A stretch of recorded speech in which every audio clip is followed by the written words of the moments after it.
listening to Your Money, Your Business, the podcast with me, Debbie Colburn.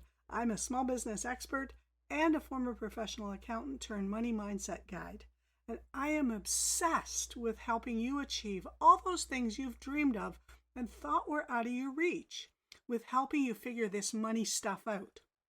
My goal on this podcast is to help you break the cycle of feast or famine with your cash flow and to help you grow your wealth and sustain it over the long term.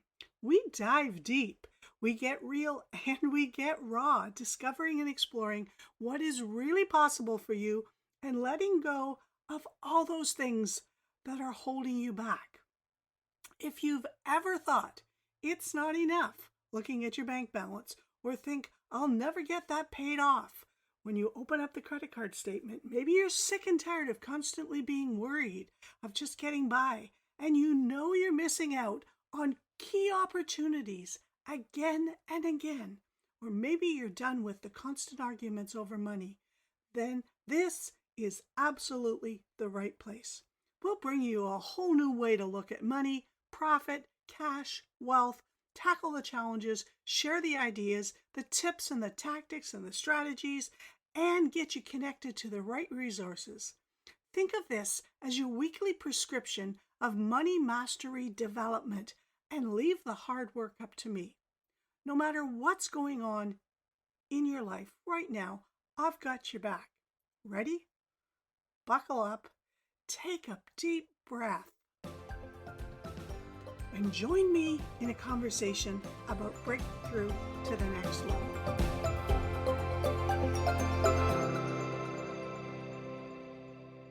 Welcome to episode 122, where today we'll be taking a deep yet loving look at your life from the numbers perspective to help you better understand those overpowering thoughts when you look at the numbers in all of the places, and where we'll share a few of the things that have helped transform the lives of not only our, but many other professionals and small business owners like you, or even you side hustlers.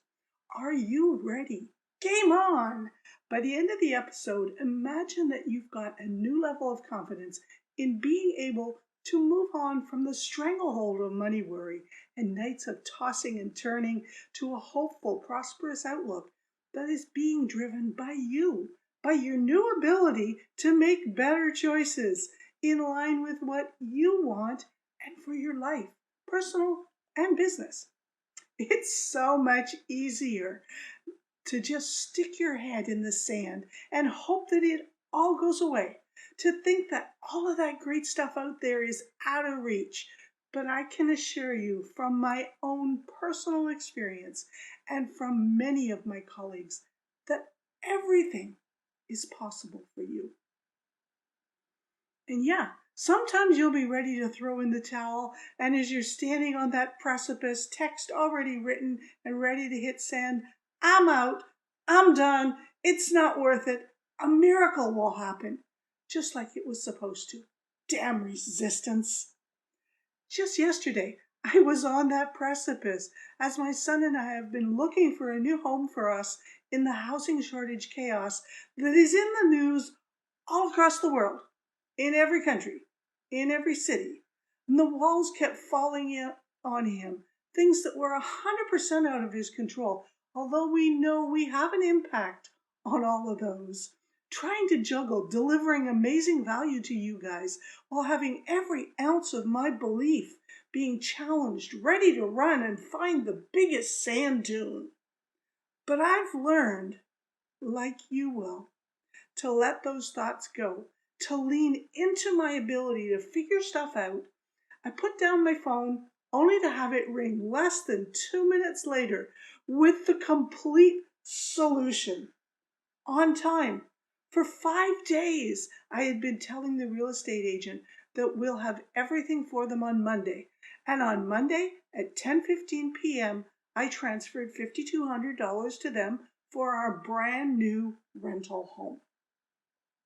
You can have all the education, the MBAs, the double masters, the PhDs, all of those that you want. You can have all of the business experience from a profession or a corporate job or in someone else's business, or in your own previously. And all that expertise and qualifications suggests that you should have everything figured out, that you should have no problems, no challenges, never. Yet when you transition to a new business or start a side hustle, all the emotional baggage of money, those things we talk about all the time, on the podcast, on our Instagram, on our LinkedIn, on our Facebook, in person, the generational myths, the phrases and the sayings, the disempowering habits and beliefs, all come cascading down on you, invisibly keeping you stuck and unable to break through some unknown barrier. So how do we really discover your financial reality? When your life feels like it's strangling you, when it's the overbearing mistress of demands, and you find yourself floating in a huge ocean with a diluted sense of direction or purpose, just going through the motions. It's so critical to grab onto the oars of the rowboat that you are in and get your bearings. Numbers can feel boring or overwhelming or useless. Yet they are the data that every person on earth needs to at least be comfortable sitting down with for a coffee. The numbers are the mile markers that are needed to create the life you truly desire. Numbers don't bite and they don't judge you. They might be the only thing in the world that doesn't. They are just numbers.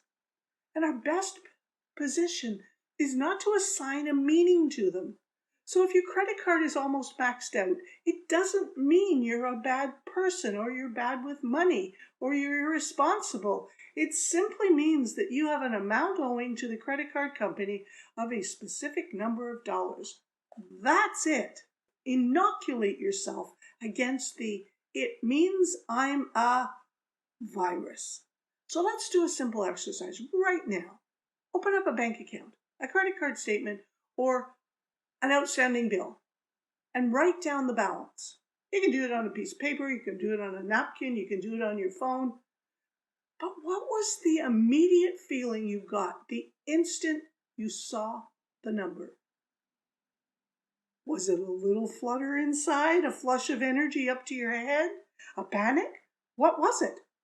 We all feel different things in different parts of our body, but we all feel something. The key is to start being aware of this. And if you've ever been to a casino, then no doubt you know what it feels like when you aren't on a winning streak. Or maybe you are. You press the button faster or slower. You look around. Yes, the casino tracks all this too, because they understand money psychology better than most. But I want you to make sure that before you do anything else, when you finish this podcast, make sure that you get on the wait list to be the first to get access to our upcoming release of a 20-day challenge that we're going to be doing. Super easy. And the links will be at the bottom. But what if there is something you aren't aware of that is a big hurdle preventing you from fully engaging with your financial data? I get it. And man, have I been there a lot. This is where we come in with the Triple R Pathminder framework, the tool that lets you set reminders, reinforcers, and rehearsals. The heart of your money mindset. So often we start a business and we see some decent growth and it never even crosses our mind that there might be some financial trauma, big or small, hiding in our minds. And for sure, even when the things are going well, when we're really honest with ourselves, there are fears and doubts and inner conflicts running around like Gru's minions in the subconscious. Things like, what if this really works? And then I lose it all. What will my friends think of me? What if a client doesn't pay me on time? What if I'm late paying one of my contractors? Where do those come from? Where in your life did you see or experience that play out? Has it happened in the past? Wouldn't it be safe to say you're more aware and likely, hopefully, not to make the same choices? In my business consultant, corporate controller contracts, I worked with companies that were being acquired and companies who had been placed into receivership or bankruptcy, and they were being kept on life support while steps were taken to revitalize it or to sell off the pieces. The financial trauma on the employees of those businesses was profound. Common decisions can seem inconsequential to one person and yet can trigger a realm of emotional complexities that business owners often face. The book I read a few years ago laid out very clearly how the trauma of a layoff, in both the financial effects and the damage to self-worth and confidence, can be carried from one job to another unless the person is aware and seeks help and support to eradicate it. Imagine what demons might lie in your head if one day you expected a paycheck and you went to fill up your car with gas only to discover that there was no pay coming. And guys, I cannot make this stuff up. I wrote this outline for this podcast a month ago, and yet the day that we were to sign the offer for this rental house that we are now in, my son sent me a text and said, OMG, I didn't get paid today. My employer's bank accounts were all frozen by the Canada Revenue Agency. OMG, I can't. But I know that in the stress of getting this house and so on, there was some thinking going on in his head about, am I deserving of this house? Can I afford it? And we live together so that we both can have the best of both worlds. But yeah, it happens. The emotions are all tied to your money. History and cultural and family taboos have built a world where it's super challenging to expose that sneaky little trickster that is your relationship with money. And in today's world, where we tend to comfort ourselves when we're feeling a bit uncomfortable, it's easy to self-soothe with what everybody calls a target run. A target run is such a common behavior, we've even given it a special name for the habit of shopping for stuff we don't actually want or need that don't give us any long-term joy. Or the freak out or the mild panic that sets in when we tap our debit card for groceries or hand the credit card to the waiter for a meal that we're already berating ourselves for having, a fixation on the screen, waiting for that magic word approved and expecting declined to show up instead. With the excuses at the ready, forgot to move the money, partner spent money on you, no clue, I've done it, and I bet you have too. And the biggie? Your relationship. Personal or business relationship. They are one and the same.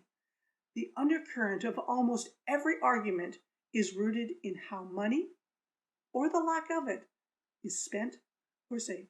We hire people in our business and we create long-term relationships and are unaware that we each individually have a money blueprint from our families and our experiences, including all those little and big financial traumas. Some religions require counseling before getting married, yet equally as important as an alignment of values is the understanding and aligned system for money that improves the emotional capacity of all parties. One of the most common defaults for partners that are unaligned is the parent-child system. Imagine being an adult and having to ask to use your own credit card, or having it taken away from you, or handing over your entire paycheck because your partner says you're irresponsible, or being an equal partner in a business, yet stumbling over that yet either having to make 100% of the financial decisions or abdicating it completely. Now, again, I just want to interject something. This is a scenario that I am currently facing right now. Not that I'm in it, but I'm trying to set things up so that it doesn't occur. Like I said, my son and I share a house, an amazing house. And he said to me the other day, I'll just give you the money and you can look after anything. And I went, no, that is not how it's going to happen. We have a joint account. I will send you all the information on all the access. You are on every one of the utility accounts. You have access to every one of those accounts. And I am not going to be responsible for this. I've got it set up. We've got a joint account. But once a month, we are going to sit down and we are going to look at everything related to the house. That's it. I may be your mom, but I am not the one who is going to make it easy for you to just ignore your money and stick your head in the sand, because that's what he's been doing. People in those scenarios, that parent-child scenario, describe how they feel as clueless, resenting the other person, powerless, treated like a child, or like their partner is acting like a parent, hating having to rely on someone else, failing, unable to contribute more, frustrated, having no say in anything related to money, stupid, like they feel stupid because their partner talks in terms they don't understand, and their partner doesn't understand that they don't understand, and so many more. But I think you get the idea. Like, if any of this resonates, go back and look at those terms. So that's a mix. It's a mix of what the person who's being treated like a child feels, and what the person who landed in the parent role. And sometimes it's they choose that unconsciously, or they get unconsciously pushed into it. And you hear this all the time. I talk to the older boomers. You hear that all the time from women whose male partner has died and they don't know anything about the money. Like, my mom is clueless about the money, and my dad did that. He's done that deliberately. Can you take a minute of your day for some deep self-reflection? Here are some of the questions we can ask ourselves on a regular basis to get a temperature on our emotions. What goes through your mind when you check your bank balances? How does money affect your relationships at work? How does money affect your relationships with your children? The goal here for you is to take the first steps to recognizing the significance of our emotional tells and to validate and acknowledge those emotions as we walk along the path of transforming to a healthier relationship with money and wealth. So what truly matters, and how would we define that? What do you really want? How do you see your life when you close your eyes, visualize it, dream it? What are the core values that all of that is centered around? What are your aspirations? What are the things you want to try next? Are you able to answer that first question without hesitation? I struggled with that for a long time. I kind of was living, no, I wasn't kind of, I was living life spontaneously. That's just me. It's the way I love. But I couldn't find the words. I could see it in my mind, and I could cut pictures out of a magazine, but underneath, there was always a little voice that kept saying, "That's not you, Debbie. You're wanderlust. That thing means you'll be stuck in one spot." And I quite honestly was fighting against myself for years because I hadn't defined what truly matters to me. And that can change. That can change at various different life stages, and I know it definitely has for me. But I knew it wasn't what I truly wanted, wasn't what others wanted. And maybe this is you. You've heard people talking about finding your purpose and all that. There is a way for each of you, and often it's trial and error, or it's mastering a new skill in a whole new area that actually creates purpose. Yet no matter what path you're taking, Those goals and targets and aspirations absolutely need you to align financial goals accordingly. That's why we recommend the use of the Triple R Pathminder, so that you are surrounded. Oh my goodness gracious, I do apologize. I got a little frog in my throat. So that you are surrounded by reminders of what really matters and what you are working towards. So that you are doing things that create reinforcers to help you keep doing the things that will get you to those goals and enjoy the journey each step of the way. And so that you see and create opportunities to rehearse what it will feel like when it happens, so that you already have the habits and behaviors and thinking. Now, in everything that you do or don't do, there are hidden costs that you can unmask, particularly when you don't do things. There's a saying that says, everything you say yes to is a no to something else, and there's so much truth to that. There's a reason why coming back from a break or a vacation fuels new ideas, creates new connections, exposes resources you were looking for, and opens up the financial dam. Habits are critical to our success and the building of a money-proof life. Yet so often, people forget that habits fall into three categories: habits for growth, habits that pull you backwards, and habits that keep you stuck. I bet you I know where you'd like to be, right? Habits for growth. But you need to recognize those other two categories, ones in the other two categories. And when you stack habits, routines are created. These routines then accelerate and expand the results. So a routine based in habits of growth is a routine for exponential growth. Habits based in pulling you backwards is a routine that makes things so much worse faster. Think the COVID-20. And the habits that keep you stuck become a routine that becomes like cement, unbreakable, a true Groundhog Day scenario. Environment surrounds our habits, and refusing to break free of what others are doing, we kill our financial and emotional well-being. What's that mean? Let me give you a recent example from my life. 6 weeks of living with my 89 and 90-year-old parents, whom I love very much.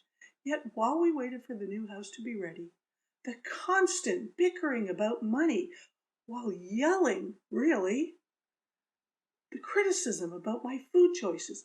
I'm an 85% vegan and veggies are voluminous. My mother can't stop her criticism. My Tim Hortons morning habit, my bread time, it's all different. And I've had to work at a dining room table chair right next to where the stair elevator comes down, despite my best efforts. The cloud from my family home and the dynamic had threatened to shut down my revenue. I had to move my morning routine to a local coffee house. I had to deep dive into my meditation and professional development learning.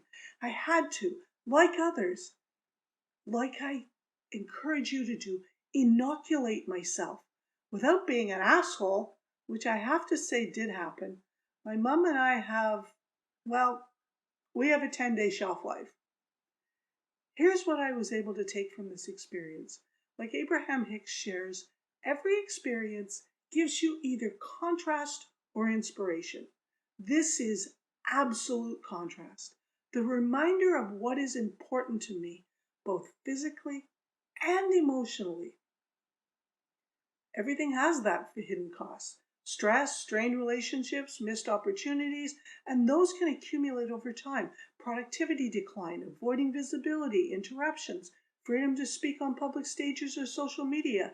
I paid my parents to go have lunch because I couldn't afford to have them screaming at each other in the background of a talk I recently gave at a women's empowerment summit. As we end this episode, I encourage you to do an honest self-audit on your habits, your routines, and the environment, and consider your own hidden costs and how they might be hindering your pursuit of a fulfilling money-proof life. The journey from paycheck to paycheck, from survival to financial freedom, doesn't happen overnight. Oh my gosh, I wish it did. Or maybe I don't. And you just can't make the leap from here to there without shoring up your foundations and getting the building blocks that you need to move from stage 1 to stage 2 through to stage 5. When you shift your focus and embrace mindset shifts and make intentional changes, the potential for personal growth, emotional fulfillment, and financial prosperity is in your hands. You are the one designing the life you desire. Back when I stood in my stable loft with no running water and chipmunks running inside the walls and screamed, "I hate this! I give up!" Inside, I believed that somehow, some way, I would figure the money thing out for myself. My vision for my company is to make the scarcity mindset a thing of the past in future generations. For you and for those in your family who aren't yet even born or thought about. I didn't know how, and I still don't know all the little pieces, yet I do know that every word I share, every positive change that one listener makes in their life, is making progress towards that goal. And we like to share all our listeners' progress as they move into action towards a future that both inspires them and provides the financial resources to sustain their dreams. So if you'd like to join us to eradicate poverty and change people's lives all over the world, please, I encourage you to share your thoughts, stories, and questions in the reviews, and come on over and join us on LinkedIn or on Instagram. So this podcast got you thinking you'd like to go a bit deeper on this with me. You want to figure your money thing out? I have got so much more to share with you and to give you. And you're really ready to toss the shroud of money worries into the trash forever, to stand taller and more confidently in every decision and manifest the most profitable and successful year of your life, which means worry-free abundance in life and in business and so much more. Make sure to sign up for my free 4-week course where we're taking a deeper dive into how to transform that money situation in your bank accounts that's keeping you up at night. Easy peasy, lemon squeezy. All you have to do is just pop over to the link bit.ly/boost-money-EQ. And invite a friend to go through with you, even family, or maybe coworkers or employees. It's a great way to get a money conversation going. And the more people in your community who are shaking up the scarcity mindset, the more our families and our communities will thrive. Don't be shy or embarrassed. Pass the link on to as many people as you can, because stats show that we never know what's happening in people's lives, especially when it comes to money. I cannot wait to see you inside. And yep, regardless if you sign up for TBN or not, this course is absolutely free. No strings attached. So much value handpicked for you inside it. You're for sure going to experience a transformation in a very short time. Come on, join us and have some fun. bit.ly/boost-money-EQ. Super excited, and I will see you there.